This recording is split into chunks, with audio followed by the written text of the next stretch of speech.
14 December শহীদ বুদ্ধিজীবী দিবস সামনে রেখে ঘষা মাজা করে প্রস্তুত করা হচ্ছে রায়ের বাজার ও মিরপুর শহীদ বুদ্ধিজীবী স্মৃতিসৌধ। শহীদ বুদ্ধিজীবী দিবসের প্রস্তুতির সবশেষ খবর জানাতে রাজধানীর রায়ের বাজার বধ্যভূমি থেকে সরাসরি যুক্ত হচ্ছেন সহকর্মী শাতিলা শারমিন। যাচ্ছি তার কাছে।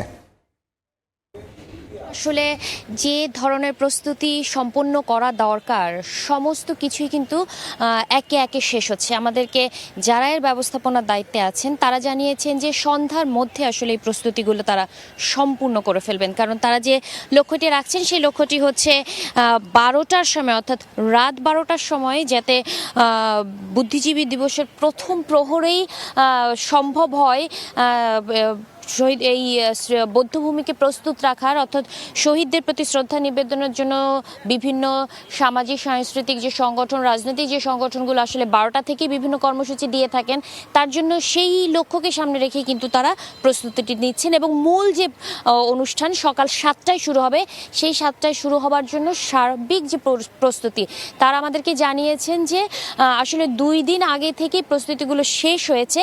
এবং এখন যেটি চলছে সেটি হচ্ছে আমরা দেখতে পাচ্ছি যে এমনিতেই রায়েরবাজার বধ্যভূমিতে আসলে নিরাপত্তা নিশ্চিত করার জন্য 50টি সিসি ক্যামেরা বিভিন্ন জায়গায় সারা বছরই থাকে। বাড়তি এই বুদ্ধিজীবী দিবসে ডিএমপির পক্ষ থেকে 24টি আরও সিসি ক্যামেরা আসলে স্থাপন করা হচ্ছে, তার কাজটাই এখন চলছে। এবং তারা বলেছেন যে আইন শৃঙ্খলা রক্ষার জন্য ডিএমপির যে একটি স্থায়ী ক্যাম্প, এই স্থায়ী ক্যাম্পটি তো রয়েছে এবং বাড়তি যে নিরাপত্তার কথা বলেছে সরকার, সেখানে পুলিশের পক্ষ থেকে যেমন যোগ দিবে ডিএমপির একটি বড় দল, এবং সঙ্গে সঙ্গে আসলে র্যাবের এলিট ফোর্স র্যাবের পক্ষ থেকেও কিন্তু একটি বড় দলের যোগ দেওয়ার কথা রয়েছে।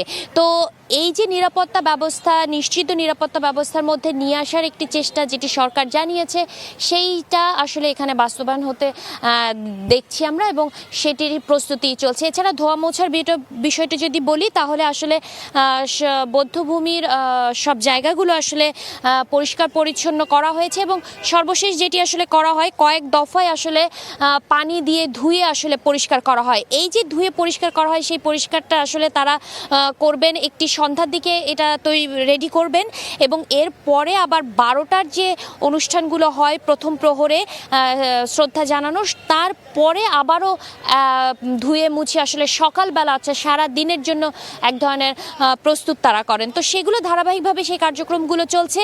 এছাড়া মাইকের যে ব্যবস্থা, সেই মাইকের ব্যবস্থাগুলো করা হবে, অর্থাৎ সন্ধ্যা নাগাদ আমরা এক ধরনের পুরোপুরি প্রস্তুত হতে দেখব রায়ের বাজার বৌদ্ধভূমির এই জায়গাটি। রায়ের বাজার বধ্যভূমি থেকে সবশেষ খবরাখবর জানাচ্ছিলেন সহকর্মী শাতিলা শারমিন।